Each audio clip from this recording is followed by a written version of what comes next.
Hi friends, இது Jointfamily சமையல். எல்லாரும் எப்படி இருக்கீங்க friends? நல்லா இருக்கீங்களா? இன்னைக்கு வந்து ஒரு சூப்பரான டிஷ் தான் பார்க்க போறோம். நம்ம சேனல்ல என்னன்னா கத்தரிக்காய் வச்சு கொஜ்ஜு செய்ய போறோம். அதுக்கு என்னென்ன பொருட்கள் எடுத்து வச்சிருக்கீங்கறத வீடியோல பார்க்கலாம். இப்போ நம்ம இன்னைக்கு மத்தியானத்துக்காக நான் செய்றேன் இத. மத்தியானத்துக்கு இந்த கத்தரிக்காய் கொஜ்ஜு அப்புறம் தக்காளி ரசமும் வச்சிருக்கேன். இப்போ வந்து ஸ்டவ் ஆன் பண்ணி கடாய் வச்சிருக்கேன். கடாய் சூடாகட்டும். அதுக்குள்ள என்னென்ன பொருட்கள் எடுத்து வச்சிருக்கேன்னு பார்க்கலாம். கத்தரிக்காய் வந்து இந்த மாதிரி குட்டி குட்டியாக கட் பண்ணி எடுத்து வச்சுருக்கேன். இந்த சைஸில் இருக்க ஒரு 6-7 கத்திரிக்காயை ரொம்ப சின்னதாக கட் பண்ணி எடுத்து வச்சுருக்கேன். அப்புறம் ஒரு 5-6 பல் பூண்டு, ஒரு பெரிய வெங்காயம், 2 தக்காளி வெங்காயம் சின்னதாக கட் பண்ணி வச்சுருக்கேன். அப்புறம் புளி கொஞ்சமாக எடுத்து ஊற வச்சு வச்சுருக்கேன். இப்போ வந்து கடாய் வந்து காஞ்சிருச்சு. இப்போ இதில் வந்து நம்ம எண்ணெய் சேர்த்துக்கலாம்.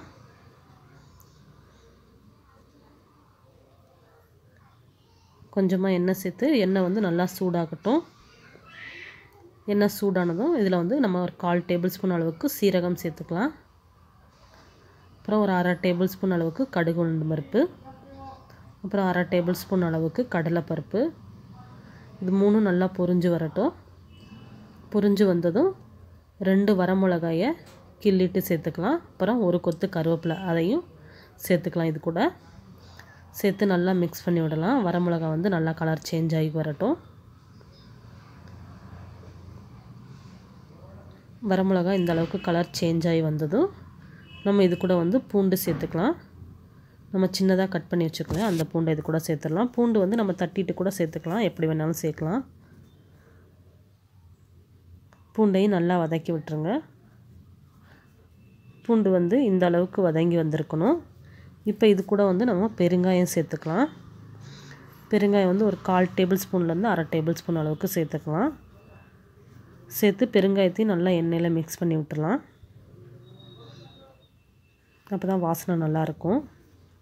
இப்போ இது கூட வந்து நம்ம வெங்காயம் சேர்த்துக்கலாம்.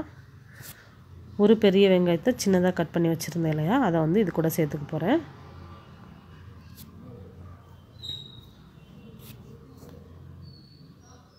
சேர்த்து வெங்காயத்தை நல்லா வதக்கி விட்டுடலாம்.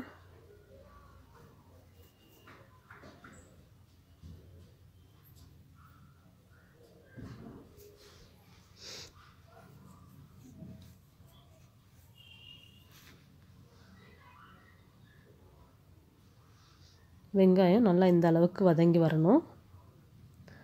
வெங்காயம் இந்த அளவுக்கு வதங்கி வந்ததும் நம்ம கத்திரிக்காயை சேர்த்துக்கலாம்.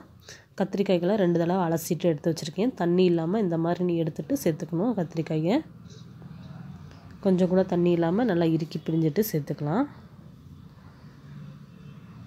கத்திரிக்காய்க்கு ரொம்ப சின்னதாக நறுக்கும்போது தான் உங்களுக்கு நல்லாயிருக்கும் இந்த இதுக்கு. இப்போ கத்திரிக்காய்களும் சேர்த்து நல்லா வதக்கி விட்டுறலாம். ஒரு நிமிஷம் நல்லா வதக்கி விட்டுட்டு இப்போ வந்து நம்ம மூடி போட்டு வேக வைக்கலாம். ஒரு 2 நிமிஷம் மூடி போட்டு வேக வைக்கணும். ஸ்டவ் வந்து சிம்மில் வச்சு மூடி போட்டு வேக வச்சுக்கலாம். தண்ணி எதுவும் ஊற்றலை, நான் அப்படி தான் மூடி போட்டு வேக வச்சுருக்கேன். நடுவில் நம்ம கிளறி விட்டுக்கணும். இப்போ வந்து 2 நிமிஷம் ஆயிடுச்சு. இப்போ வந்து நான் ஓப்பன் பண்ணியிருக்கேன். கத்திரிக்காய் வந்து நல்லா முக்கால்வாசி வெந்திருக்கு. கேமரா கொஞ்சம் தெரியலை, இப்போ சரியாயிடுச்சு.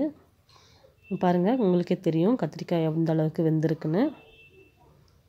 இப்போ இது கூட வந்து நம்ம வந்து தக்காளி சேர்த்துக்கலாம். 2 தக்காளியை இந்த மாதிரி சின்னதாக கட் பண்ணி சேர்த்துருக்கேன். நல்லா பழுத்த தக்காளியாக இருந்தால் ரொம்ப நல்லாயிருக்கும். இப்போ தக்காளியும் சேர்த்து நல்லா வதக்கி விட்டுடலாம். தக்காளி வந்து நல்லா வதங்கினதுக்கப்புறம் நம்ம இது கூட வந்து ஒரு 1/4 டேபிள் ஸ்பூன் அளவுக்கு மஞ்சள் தூள், அப்புறம் தேவையான அளவு உப்பு சேர்த்து எல்லாத்தையும் நல்லா வதக்கி விட்டுடலாம். இப்போ இதையும் மூடி போட்டு ஒரு 2 நிமிஷம் வேக வைக்கலாம். தண்ணி இப்போ வரைக்கும் நான் தண்ணி எதுவுமே சேர்க்கலை இதுக்கு. அப்படியே தான் நல்லா வெந்துட்டுருக்கு. இதை வந்து எல்லாம் ஃபுல் அண்ட் ஃபுல் சிம்மில் தான் வச்சு வேக வைக்கணும். பாருங்கள், மூடி ஒரு நிமிஷம் மூடி போட்டு வேக வச்சதுக்கப்புறம் இதை நல்லா மிக்ஸ் பண்ணி விடுங்க. இந்த மாதிரி நல்லா கத்திரிக்காயெலாம் நல்லா வேகட்டும். இப்போ வந்து கத்திரிக்காயெலாம் நல்லா முழுசாக வெந்துருச்சு. இப்போ வந்து இது கூட வந்து புளி கரைசல் சேர்த்துக்கலாம். புளி ஊற வச்சுருந்தீங்கன்னா அதை நல்லா கரைச்சி தண்ணியை எடுத்து வச்சுருக்கேன். அதை வந்து இது கூட சேர்த்துருக்கேன். கத்திரிக்காய் வெந்ததுக்கப்புறம் தான் இந்த தண்ணியை சேர்க்கணும். அப்போ தான் நல்லாயிருக்கும். கத்திரிக்காயும் நல்லா வெந்ததுக்கப்புறம் சேர்த்திங்கன்னா ரொம்ப டேஸ்ட்டாகவும் இருக்கும்.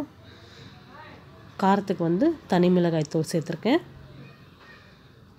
ஒரு 1/2 டேபிள் ஸ்பூன் அளவுக்கு. அப்புறம் 1 டேபிள் ஸ்பூன் அளவுக்கு தனியாத்தூள் சேர்த்து எல்லாத்தையும் நல்லா மிக்ஸ் பண்ணி விட்டுக்கலாம். மிக்ஸ் பண்ணிவிட்டு உப்பு காரம்லாம் செக் பண்ணிக்கோங்க. செக் பண்ணிவிட்டு நல்லா இந்த மாதிரி மசிஞ்ச மாதிரி அமுக்கி விட்டு நல்லா மிக்ஸ் பண்ணி விட்டு ஒரு மூடி போட்டு ஒரு 2லேருந்து 3 நிமிஷம் வேக விடலாம். ஸ்டவ் வந்து சிம்மில் வச்சுக்கலாம். இது வந்து நல்லா வெந்துட்டுருக்கட்டும். அப்புறமா அதுக்கு நடுவில் இன்னொரு டிஷ் செஞ்சிடலாம். இப்போ இந்த கடாய் காஞ்சிருச்சு, அதில் கொஞ்சமாக எண்ணெய் சேர்த்துருக்கேன். எண்ணெய் சூடாகட்டும். இதில் ஒரு பெரிய வெங்காயம், ஒரு பச்சை மிளகாய் கட் பண்ணி வச்சுருக்கேன், கடுகு உளுந்தம் பருப்பு, சீரகம் எடுத்து வச்சுருக்கேன். இப்போ இந்த எண்ணெய் காஞ்சதும் இதில் கடுகு உளுந்தம் பருப்பு சேர்த்துக்கலாம். கொஞ்சமாக சீரகமும் சேர்த்துக்கலாம். இது ரெண்டும் நல்லா பொரிஞ்சதும் இது கூட பச்சை மிளகாய் சேர்த்துக்கலாம். நம்ம கட் பண்ணி வச்சுருந்த பச்சை மிளகாய் இது கூட சேர்த்தாச்சு. பச்சை மிளகாய் வந்து நல்லா வதங்கட்டும். வதங்கினதுக்கப்புறமா இந்த கருவேப்பிலையை சேர்த்துக்கலாம். பச்சை மிளகாய் வதங்கிடுச்சு. இப்போ இந்த வந்து கருவேப்பிலையை வந்து நல்லா கிள்ளிட்டு இது கூட சேர்த்துக்க போகிறேன். கருவேப்பிலை இந்த மாதிரி கிள்ளிட்டு சேர்க்கும்போது நல்லா வாசனையாக இருக்கும்.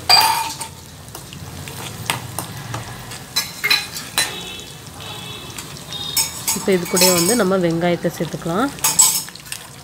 பச்சை மிளகாய் வந்து நல்லா வதங்கிட்டால் காரம்லாம் இருக்காது. அதனால தான் எண்ணெயிலே பச்சை மிளகாய் நல்லா வதக்கிடணும். இல்லைன்னா குழந்தைங்க கடிக்கும்போது காரமாக இருக்கும் அதிகமாக.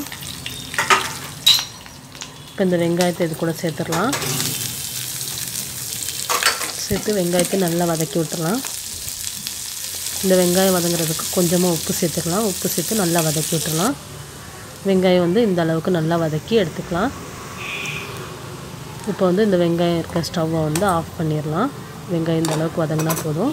இப்போ இந்த கிண்ணத்தில் வந்து கொஞ்சமாக சீரகம் சேர்த்துருக்கேன். இது கூட வந்து வெங்காயத்தை தேவையான அளவுக்கு எடுத்துக்க போகிறேன். ஆமாங்க, நான் வந்து ஆம்லேட் தான் செய்ய போகிறேன். இதை பார்த்தோன்னே நீங்கள் தெரிஞ்சிருக்கலாம். நான் ஒரு முட்டைக்கு தேவையான அளவுக்கு வெங்காயத்தை சேர்த்துருக்கேன். இப்போ இதை வந்து தனியாக அந்த பக்கம் எடுத்து வச்சிடலாம். இப்போ அதே அடுப்பில் வந்து இந்த தோசைக்கல் வச்சிடலாம். கல் வந்து சூடாகட்டும். அதுக்குள்ளே வந்து நான் இதில் ஒரு முட்டை வந்து உடச்சி ஊற்றிட்டேன். இந்த வெங்காயத்துக்கூடையும் தேவையான அளவு உப்பு சேர்த்துக்கிறேன். சேர்த்து நல்லா மிக்ஸ் பண்ணி விட்டுடலாம். இப்போ அதுக்கு நடுவில் இது ஒரு தடவை வந்து கிளறி விட்டுட்டு மூடி வச்சுருக்கேன். ஸ்டவ் வந்து இன்னும் சிம்மில் தான் இருக்குது. இப்போ வந்து தோசைக்கல் காஞ்சிருச்சு. அதில் கொஞ்சமாக எண்ணெய் சேர்த்துருக்கேன். எண்ணெயை நல்லா பரப்பி விட்டுட்டு இப்போ நம்ம மிக்ஸ் பண்ணி வச்சுருக்க முட்டையை வந்து அது கூட சேர்த்துடலாம்.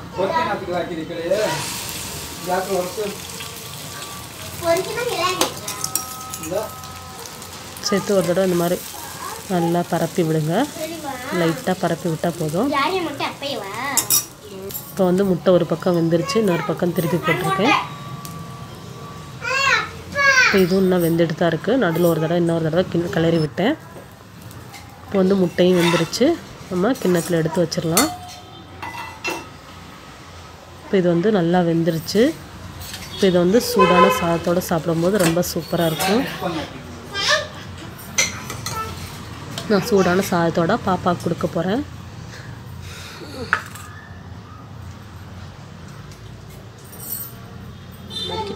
என் ஹஸ்பண்டுக்கும் கொடுத்துருந்தேன். அவங்களும் சாப்பிட்டு எப்படி இருக்குன்னு சொல்கிறாங்கன்னு பார்க்கலாம். நல்லா இருக்குன்னு சொன்னாங்க அவங்க. அப்புறம் இது வந்து தக்காளி ரசம். அவங்க வந்து ரசம் அவங்களுக்கு பிடிக்காது, அதனால் நேற்று வச்ச புளிக்குழம்பு இருந்தது, அதை அவங்க சாப்பிட்டுட்டு இருக்காங்க. தயிர் சாதத்து கூட ரொம்ப நல்லா இருக்குன்னு சொன்னாங்க. நான் வந்து இட்லியோடு சாப்பிட்டேன். இட்லிக்கும் ரொம்ப நல்லா இருந்தது, சப்பாத்திக்கும் நல்லா தான் இருக்கும். இந்த வீடியோ உங்களுக்கு பிடிச்சிருந்தா கண்டிப்பாக லைக் பண்ணுங்கள், ஷேர் பண்ணுங்கள். நம்ம ஜாயின்ட் ஃபேமிலி சமையலை சப்ஸ்கிரைப் பண்ணுங்கள். தேங்க்யூ ஃபார் வாட்சிங்.